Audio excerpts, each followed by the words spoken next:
J'ai promis de parler du temps et je promis aussi de parler de l'espace. Mais je ne peux pas parler de l'espace globalement parlant. Je voudrais en parler en choisissant un terme, un petit détail, et en essayant de l'analyser avec un peu de précision. Tout le monde connaît le mot « adresse », et je voudrais analyser ce mot-là devant vous. Si vous me demandez mon adresse, je vais vous répondre une réponse classique, 133, place de la République, Paris 11e par exemple. Et cette adresse-là se réfère à un espace bien connu, qui est un espace où on peut définir des repères, des points de repère, où on peut définir des latitudes, des longitudes, des partages de nations, des découpages de départements, des découpages de municipalités et des distances entre les maisons, 128, 145, 235, etc. Cet espace, vous êtes plus savant que moi, vous l'avez aussitôt reconnu, c'est un espace euclidien, c'est un espace cartésien qui est référé à des points de référence connus. Cet espace-là, c'est l'espace dans lequel nous avons vécu. Et je dirais volontiers, simplement par manière de provocation, que cet espace-là, je vais montrer que nous l'avons abandonné, que cet espace-là d'autrefois, celui qui était celui de mon adresse, c'était tout simplement l'espace des réseaux. Autrefois, nous vivions dans un espace où il y avait des réseaux de coordonnées. Et en effet, il y avait des réseaux de voies aériennes, de voies maritimes, de voies routières. Oh, ces réseaux dataient d'il y a longtemps, puisque Rome avait couvert l'Europe occidentale d'un réseau de voies dites romaines. Et puis, même avant, au 5e siècle avant Jésus-Christ, les Grecs avaient été assez intelligents pour inventer la notion de latitude. Et déjà, le monde était référé à un réseau de latitude et bientôt, plus tard, de longitude. Par conséquent, l'espace des réseaux, c'était l'espace d'autrefois. Mais dans quel espace aujourd'hui vivons-nous? Je reviens au mot « adresse ».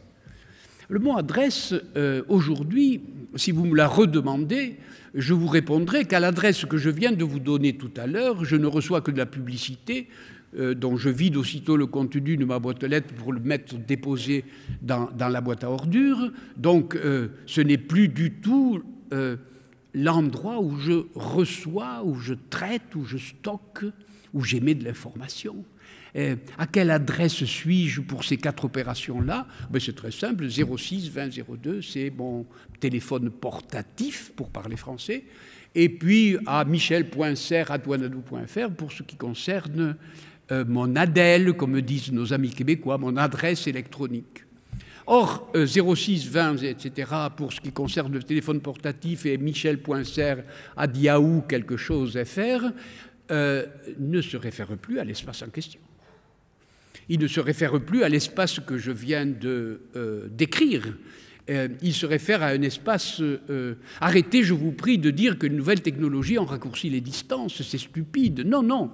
Les nouvelles technologies nous ont transportés d'un espace dans un autre, de l'espace euclidien à un nouvel espace, de l'espace cartésien à un nouvel espace non repéré, non repérable, un espace topologique, un espace sans distance, où la distance est à redéfinir, où la distance est à remettre sur une topologie première.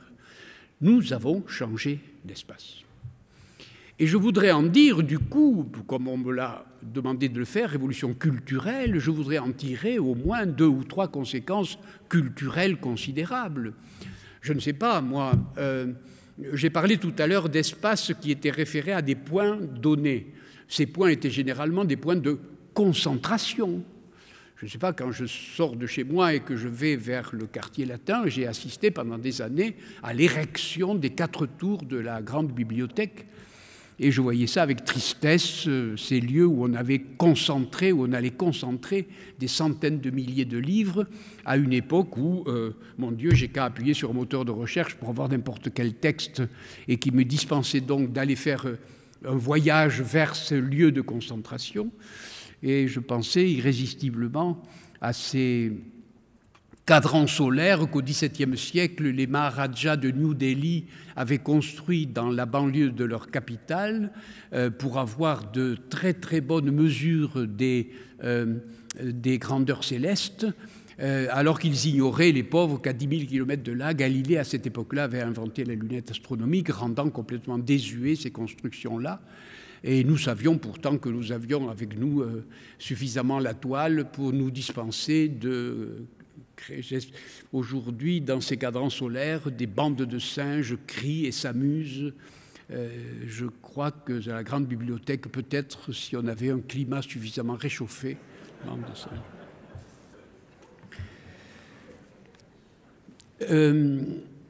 C'était des lieux de concentration dont nous n'avons plus besoin. Qu'est-ce que c'est qu'un campus? C'est un lieu de concentration de professeurs, d'étudiants, de logements, de laboratoires, d'amphithéâtres. En avons-nous réellement besoin lorsque nous vivons dans un nouvel espace? Avons-nous réellement besoin de toutes les concentrations? Qu'est-ce que je fais ici?